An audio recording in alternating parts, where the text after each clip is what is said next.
नमस्कार। आज हम फणीश्वर नाथ रेणु के द्वारा रचित कहानी पहलवान की ढोलक के महत्वपूर्ण प्रश्नोत्तरों की चर्चा करेंगे। प्रश्न नंबर 1, कुश्ती के समय ढोल की आवाज़ और लुट्टन के दांवपेच में क्या तालमेल था?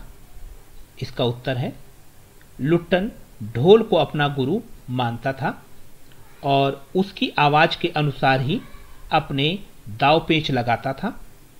क्योंकि उसने किसी से कुश्ती नहीं सीखी थी और ना ही कोई उसका कुश्ती में गुरु था, इसलिए वो ढोल की आवाज़ के साथ तालमेल मिलाकर ही अपने दांवपेच लगा के सामने वाले प्रतिद्वंदी को पराजित करता था। और यही बात हमें बताती है कि ढोलक की आवाज़ और लुट्टन के दांवपेच में ये सामंजस्य था। प्रश्न नंबर 2, कहानी के किस मोड़ पर लुट्टन के जीवन में क्या क्या परिवर्तन आए?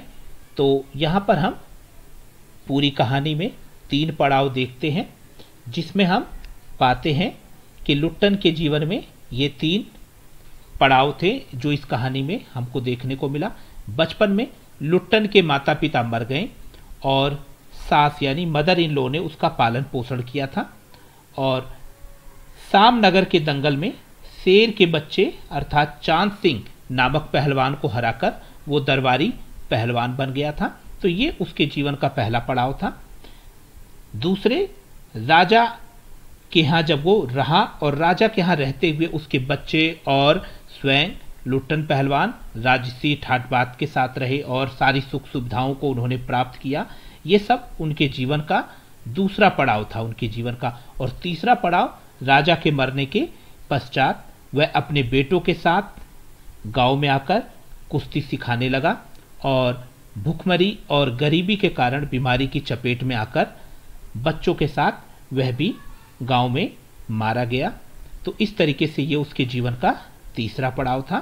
तो हम देखते हैं पहला पड़ाव जो कि उसके माता पिता का मरना और उसके सास के द्वारा उसका पालन पोषण करना और उसके बाद श्यामनगर के दंगल में चांद सिंह को पराजित कर राज दरबार का पहलवान बनना, ये उसके जीवन का पहला पड़ाव था। और फिर राज दरबार में रहते हुए सारी सुख सुविधाओं के साथ अपने बच्चों को लेकर कुश्ती करना, कुश्ती सिखाना और कुश्ती लड़ना, वो सारी स्थिति उसके जीवन का दूसरा पड़ाव था।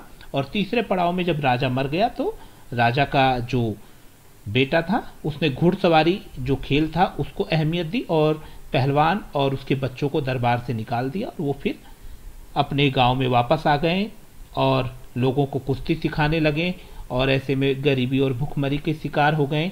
और इसी जगह बीमारी के कारण पहलवान के बच्चे और स्वयं पहलवान भी मारा गया। उसके जीवन का तीसरा पड़ाव था। प्रश्न नंबर 3, गांव में महामारी फैलने और बेटों के देहांत के बावजूद भी लुट्टन ढोल क्यों बजाता रहा?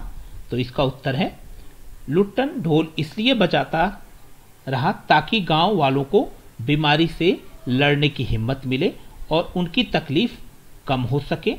और लुट्टन के बेटे मर गए हैं, लोगों का हिम्मत ना टूटे कि पहलवान के जब बच्चे मर गए तो हमारी क्या औकात है। ऐसे में लुट्टन उन लोगों को हिम्मत देने के लिए रात भर ढोल बजाता रहा ताकि लोगों को बीमारी से लड़ने की हिम्मत मिले और किसी को ये ना लगे कि पहलवान के बच्चे जब मर गए तो हमारा क्या होगा। और जब वो लुट्टन ढोल बजाता रहा, इसके बाद बच्चों के मरने के बावजूद भी जब उसके बच्चे मर गए वो उसके बावजूद भी ढोल बजाता रहा, तो लोगों को लगा कि देखो पहलवान का कलेजा कितना बड़ा है। और इस तरीके से गांव वालों में हिम्मत आई और वो बीमारी से लड़ने के लिए अपने आप को स्वयं को मोटिवेट या प्रेरित करते रहे। प्रश्न नंबर 4, ढोलक की आवाज का पूरे गांव पर क्या असर होता था? ढोलक की आवाज को सुनकर गांव के बीमार लोग हिम्मत से भर जाते थे और उनमें बीमारी से लड़ने की हिम्मत आ जाती थी।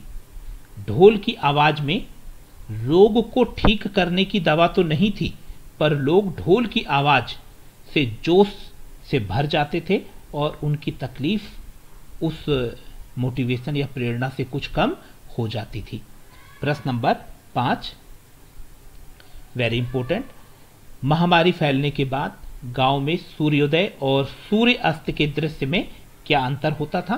उत्तर इसका है सूर्योदय के समय लोग अपने घरों से बाहर निकलते, एक दूसरे को दिलासा देते थे, और सूर्य अस्त के समय लोग अपने घरों में जाते और डरे सहमे घरों में दुबके रहते थे।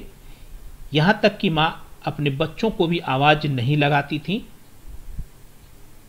और रात के सन्नाटे को पहलवान की ढोलक चुनौती देती रहती थी, अर्थात रात भर पहलवान की ढोलक बजती रहती थी और माँ अपने बच्चों को इस डर से आवाज़ नहीं लगाती थी कहीं बच्चे का निधन ना हो गया हो।